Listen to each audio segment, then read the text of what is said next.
யார் நிறுத்தினார்? நான் என்ன கேட்கிறேன்னா, தேர்தல் வாக்குறுதி கொடுக்கிற போது அரசு ஊழியர்களுக்கு இவர்கள் கொடுத்த வாக்குறுதி நீங்க உங்க அரசாங்கம் நிறுத்தப்பட்டதா அப்படின்னு கேக்குறேன். நிறுத்தந்து யாரு? டைரக்டா வாங்க.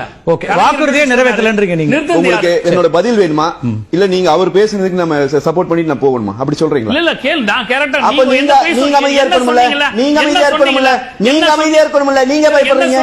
உங்களுக்கு எவ்வளவு பதட்டம் வருது? இல்ல எனக்கு பதட்டம் சரண்டர்ல நாங்க கேட்ட கேள்வி, முதல் சுற்றுல நான் கேட்ட வெச்ச கேள்வியே அரசு ஊழியர்களுக்கு நீங்கள் கொடுத்த வாக்குறுதி நிறைவேற்றாமல் போனதை மறைப்பா இருங்க. உங்ககிட்ட தான் வரேன் சார். சார் உங்ககிட்ட தான் வரேன் சார். கல்யாணம் சார் உங்ககிட்ட தான் வரேன். நீங்க அவர் பேசும்போது விட்டு வேடிக்கை பாக்குறீங்க, நான் பேசும்போது ஒரு வரிக்கு வரி உங்ககிட்ட வர என்னங்க வர்றீங்க? நீங்க சொல்லுங்க, உங்க கேள்வி முழுமையா கேளுங்க, அப்புறம் பதில் சொல்றேன். நான் கேள்வி அனுமதிக்கிறீங்க, பிறகு நான் பேசும்போதெல்லாம் குறுக்க வர்றீங்க. நான் கேள்வி கேட்கவே வரல. இப்ப நான் கேள்வி கேட்கவே வரல. உங்களுக்கு என்னென்ன என் மீதான விமர்சனங்களுக்கு உரிமை இருக்கோ எல்லாத்தையும் சொல்லுங்க. இப்படியே பேசிட்டு இருக்காங்க. இல்ல நீங்க அப்புறம் நம்ம பேசுவோம். அதுக்குள்ளே வரல கல்யாண சுந்தரம். நீங்க முதல்ல சுற்று எடுத்து பாருங்க. உங்கள்கிட்ட எங்கேயாவது தடை இருக்கான்னு எடுத்து பாருங்க. நான் சேலஞ்ச் பண்றேன். அவர் பேசுறது சேலஞ்ச் பண்றேன். கல்யாண சுந்தரம், உங்களோட முதல் சுற்றுல நான் குறுக்கிட்டு இருக்கேன். நான் சேலஞ்ச் பண்றேன். நீங்க போய் பேசுறீங்க. ஆனா நான் எவரிட்ட பேசவே நான் விரும்பல. உங்க கேள்வி என்ன சொல்லுங்க. உங்க கேள்வி முழுமையா முடியுங்க சார். நான் சொல்றேன். வந்து யார் வந்து திமுகவுக்கு எதிரா பேசுறாங்கன்றத நீங்க ரொம்ப ஈஸியா கண்டுபிடிக்கலாம். எப்படின்னா திமுகவுக்கு ஆதரவா 3 பேர் பேசும்போது ஆங்கர் பொதுவா தலையிடவே மாட்டார். அவங்க 8 நிமிஷம் 10 நிமிஷம் கூட பேசுவார். ஆங்கர் வந்து ஜஸ்ட் ஒரு தடவை தலையிட்டா ஆச்சரியம். 8 நிமிஷம் ஒருத்தர் பேசுவார். ஆனா திமுக எதிராக ஒருத்தர் பேசுறாருன்னா 3 நிமிஷம் அவர் பேசுறாருன்னா 30 தடவை ஆங்கர் தலையிடுவார். நீங்க அந்த மியூட் பண்ணி பாக்குறதுல அதை கண்டுபிடிச்சிடலாம்.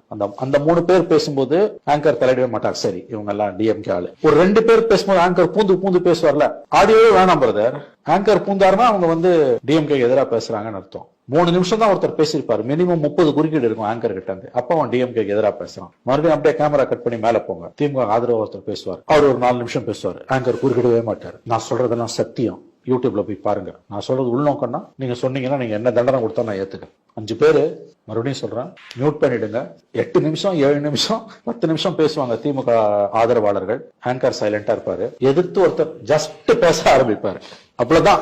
30 செகண்ட் தாண்டாதுங்க. 28 செகண்ட்லயே குறுக்கீடு வந்துடும். அவருக்கு 3 நிமிஷம் தான் டைம் கொடுப்பாங்க. இதுல என்னன்னா, இந்த திமுகவுல இருந்து வரவங்க கூட சம்டைம்ஸ் சைலண்டா இருப்பாங்க பேசணும்னு. ஆங்கருக்கு பொறுக்காது. அவர் அப்படியே அவருக்கு வந்து அப்படியே புஜபலன் வாங்கல்ல, அப்படியே இதெல்லாம் அவருக்கு வந்து அப்படியே துடிச்சு நிற்கும். காப்பாத்துறாராம். நான் சொல்ல 3 நிமிஷத்துல 30 குறுக்கீடு இருக்கும். நீங்க எல்லாத்தையும் மியூட் பண்ணும்போதே மியூட் பண்ணி பார்த்தாலே கண்டுபிடிச்சிடலாம். ஆங்கர் குறிக்கிறாரா வெரி குட், இவன் ஆன்டி டிஎம்கே. ஆங்கர் குறிக்கலன்னா இவன் ப்ரோ டிஎம்கே. இந்த லட்சணத்துல தான் இருக்கு உங்க வாதம்.